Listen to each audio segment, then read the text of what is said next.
In this video, we'll see how to define inferred attributes or formulas, which by definition are not stored as redundant and make them attributes of a database table.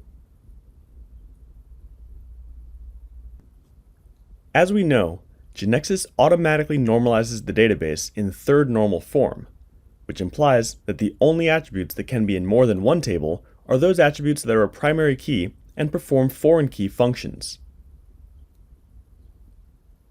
The rest of the attributes, which are called secondary, are stored in a single table and determined by the primary key. If they're added to a different transaction, Genexus will infer them, retrieving their value from the table where they're stored by means of the foreign key.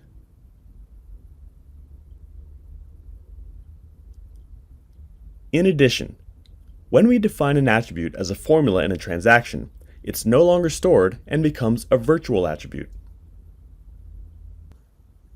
However, for performance reasons, in some cases we want to allow an inferred attribute to be stored in the table associated with the transaction where it's inferred, or a formula attribute that must perform many calculations and is time-consuming whenever its value is retrieved to be stored in its associated table in order to obtain the value more quickly.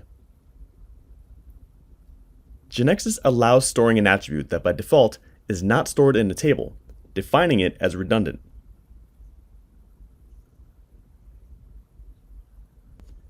When we make an inferred attribute redundant, it's called referential redundancy. This approach to attribute redundancy was mainly motivated by the need to improve performance.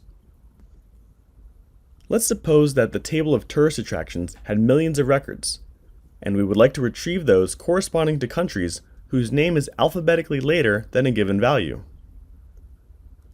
and whose city name is later than another.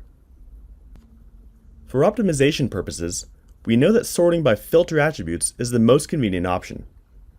If we look at the navigation list, on one hand, we see that the search is optimized in terms of navigation filters. But note that two joins will have to be made since country name and city name are not in the attraction table being run through. However, if they were in the table, there would be no join to perform, so the performance would improve. In both cases, we're informed that because there is no index for the order we defined, we could notice performance problems. The intelligence and capabilities provided will depend on the DBMS being used. We know that DBMSs now are much more intelligent than in the past, and have strategies to optimize searches. However, in some cases, to solve a query, it'll be necessary to create a temporary index that will be deleted after the query, and so on every time the query is executed. If this were the case, and we needed, precisely to avoid this continuous creation of an index and its subsequent elimination, to create a user index for these attributes, we will only be able to do it if both are in the attraction table. Let's see in Genexus how to declare redundancy and its effects. We have the attractions transaction that infers, as usual, the values of country name and city name from the foreign keys. In fact, if we look at the structure of the attractions table, we can see that these attributes are not present and only the foreign keys are there.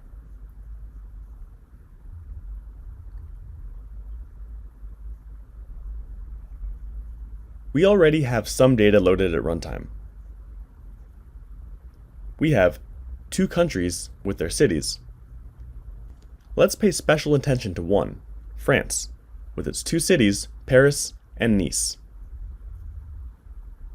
Then we see that we have three attractions in France.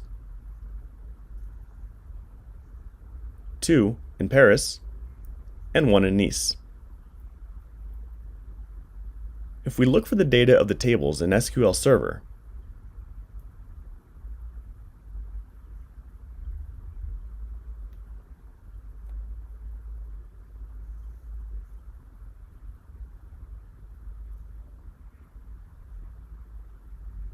we see that in the attractions table, there are only the foreign keys. Well, now in attraction, we want to define the two inferred attributes as redundant. To do so, in the editor of the transaction structure, we add this column, which provides checkboxes to indicate which attributes of the transaction structure we want to make redundant. It only offers us to make the inferred attributes redundant. If there were formula attributes, it would also offer us to make them redundant, as we will see. We're going to select both, because we want both to be redundant in the attraction table. Let's save. We see that the attributes have been added to the table structure, and it's indicated in this way that they're redundant. If we execute it now, clearly, we'll have to reorganize the attraction table in order to add those attributes that so far were inferred, but now we want them to be stored. Note that it's indicated where their values will be taken from. We expected this, but what are these three internal procedures that Genexus will create? Let's start by examining the last one. Its name is Attraction Load Redundancy. Here it says that it's the procedure for loading the redundancies of the attraction table. And it tells us which redundant attributes it has to load. What this procedure will do is to run through the entire table of attractions. And for each one, it'll go to country to find the value of the country name attribute. And it'll store it in the redundant attribute of this attraction table. Also, it'll go to the cities table to find the value of the city name attribute, and it'll store it in the new redundant city name attribute in this attraction table. In sum, it must automatically execute this procedure after reorganizing the attraction table so that the redundant attributes are loaded with the corresponding values. Okay, but what about these two procedures? If we look at the first one, we see that it's a procedure to update the redundancies of the country table. We know that the country name attribute of this table is redundant in attraction. This means that if we execute the transaction and change the name of a country, this change should also be made for all the attractions that correspond to that country. This is in order to keep the redundancy up to date. This is what this procedure will do, which will be invoked transparently every time the user changes the value of country name for a country ID through the country transaction, or its business component. Here we can see that the procedure receives as parameter the value of the primary key to instantiate that record. Then, it runs through the table of attractions, filtering by that value. And for each attraction, it updates the country name in that table.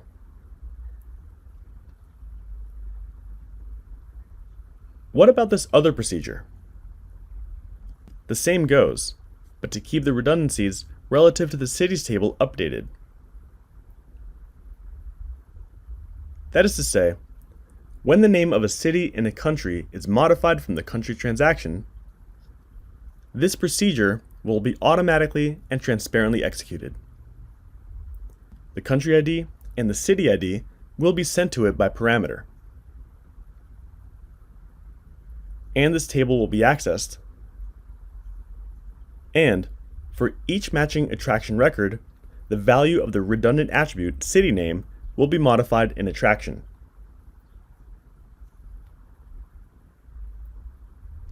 These procedures will then be created in this reorganization, and the logic we just explained will be added to the transactions. We reorganize. Now let's see the table in SQL Server. The redundant attributes were added and assigned the corresponding value. We're now going to change the name of the country France to its name in Spanish, Francia. We'll do it through the transaction,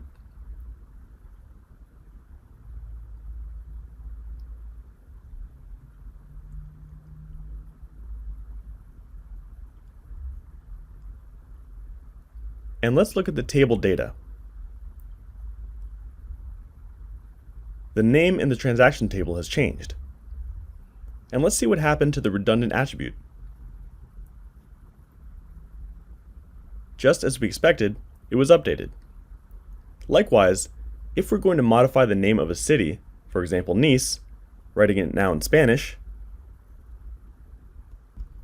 we see that in the cities table, it's been changed, clearly. And now in the attractions table, it's also been changed. That was due to the modification made through the country transaction.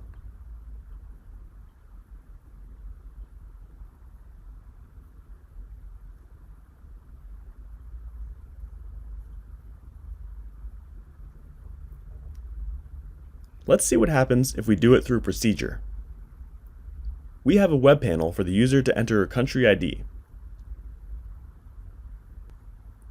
And when pressing the button, we invoke a procedure that receives that ID and goes to the country table to change the value of the country name attribute for the country with that ID to something. Let's run it to test it. We choose the country with ID 1, which is France. In the country table, its value was indeed changed to the one assigned by the procedure. But now let's see if the procedure kept the redundancy in attraction up to date. And no, it did not. Genexus invokes those procedures that we saw whose names ended in update redundancy, only when the modifications are made through the transaction or the business component logically. It doesn't invoke them when the modifications are made in any other way. So, we have to be careful. In case of modifying attributes that are redundant in other tables through another way than the transaction or the business component, the developer will be responsible for keeping the redundant attributes up to date, because Genexus won't do it. The other case of redundancies that we'd already mentioned was that of formulas. In this example, we see that in addition to offering redundancy of the inferred attributes, it also offers redundancy of the two formulas defined for the transaction. The horizontal one that applies a discount to the price of the flight according to the discount percentage set by the airline, and the aggregate one that counts the number of seats on the flight. Defining these formulas as redundant will add the attributes to the table. In addition, obviously, in the reorganization, Genexus must also create a procedure to load them with the corresponding values. That is, a procedure where for each record in the flight table, it'll trigger the calculation of each formula. For flight final price, it'll have to go to airline to find the value of airline discount percentage and store its value in the redundant attribute. And for flight capacity, it'll have to count the associated records in the flight seat table and store the result in the redundant attribute. If we also define, for example, airline name as redundant, that is, a referential redundancy, its value would be loaded into the table in this same procedure. And that's why the name of the procedure is always the concatenation of the name of the table where the redundancies are, in this case flight, and load redundancy. That is to say, in this procedure, all the redundancies of the table will be loaded, the referential ones, and those of formulas. And it'll be the procedure automatically invoked in the reorganization after the new attributes are added to the database table. Let's focus only on the formulas again. Of course, once they've been made redundant, when information on flight price or capacity is needed, the formula will not be triggered again, but the stored value will be retrieved, and that's exactly the point. Hypothetically, if we had to run this list millions of times, and if there were thousands of seats for each flight, calculating the flight capacity formula every time could become a performance problem. Having it redundant saves us from having to make the calculation for each query. there's only the cost of the calculation to load the redundant attribute the first time and to keep it up to date afterwards.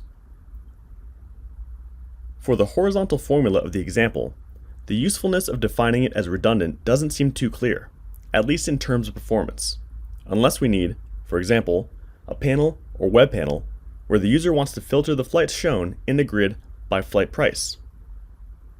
The case would become more interesting if the horizontal calculation involved many tables of the extended one.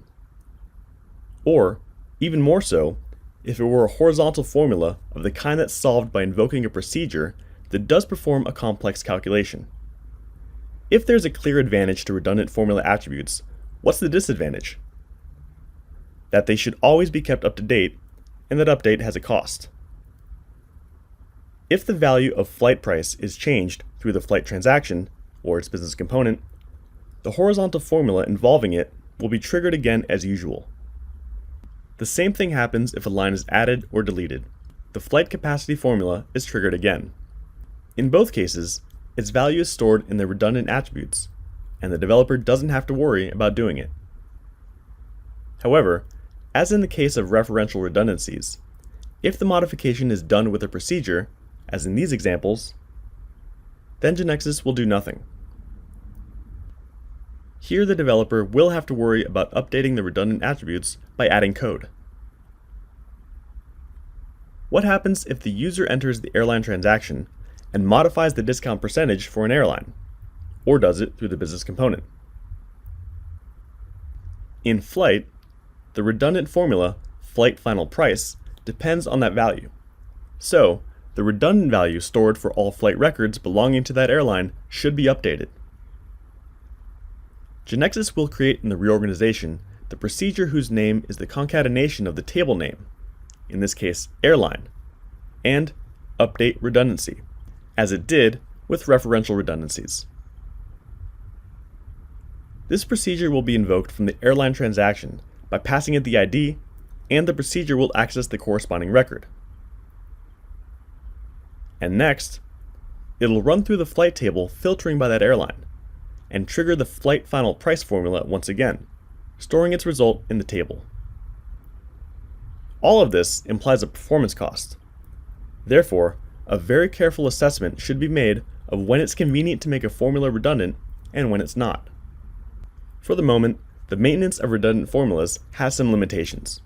For example, when we have these three related transactions, where the flight transaction records the generic information of a flight, such as its price, but the flight instance transaction is the one corresponding to the actual flight on a given date. In it, the price of the actual flight is obtained with a formula that takes into account the list price of the flight according to the date. And then we have a transaction to record flight invoicing. The lines record the flights for which tickets are being purchased, and how many tickets for each one. Then this formula calculates the price for each line using the inferred formula attribute of flight instance, which in turn is a formula, as we said. Suppose we want to make this formula redundant in the invoice flight instance table.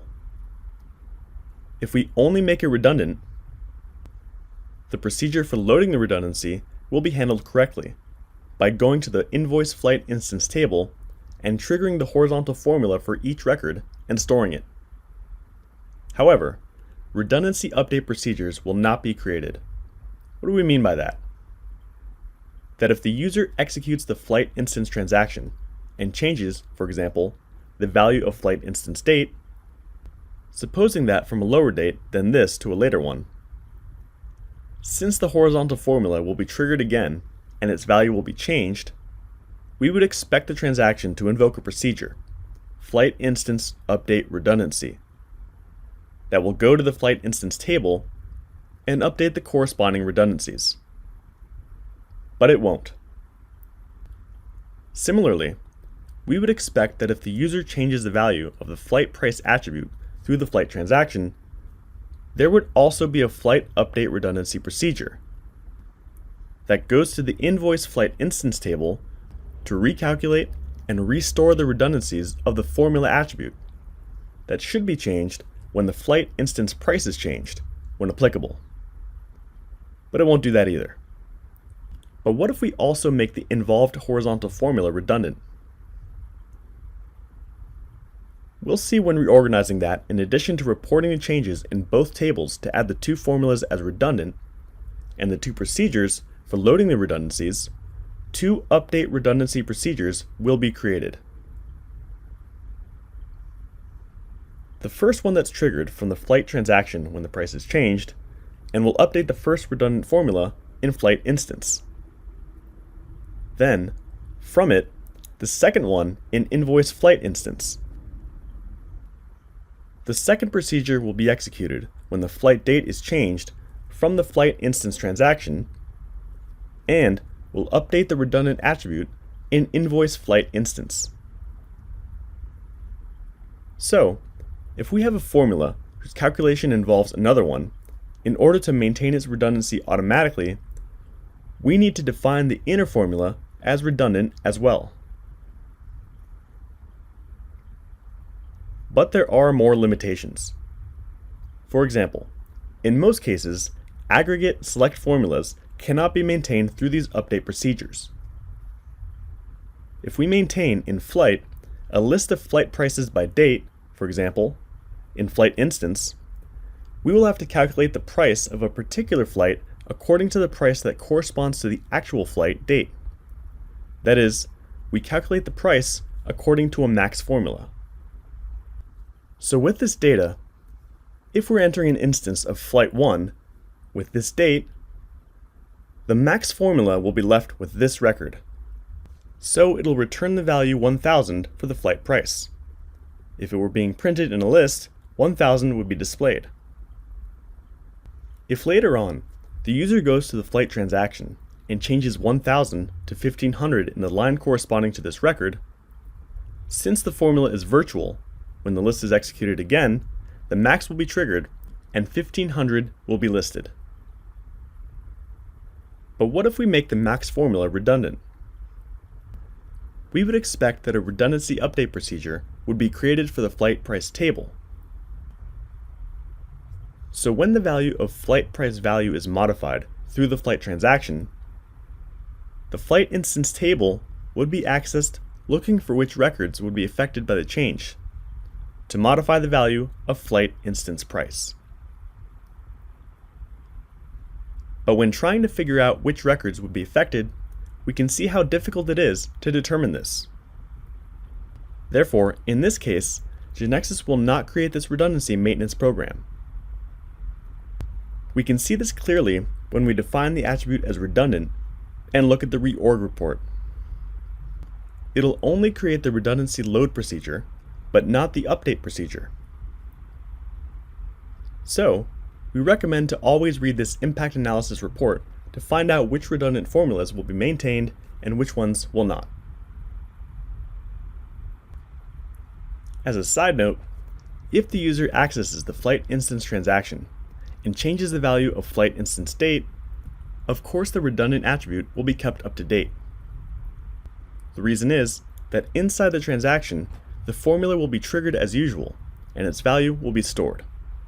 The problem occurs when an attribute involved in the formula calculation is modified from another transaction, and not the one of the formula.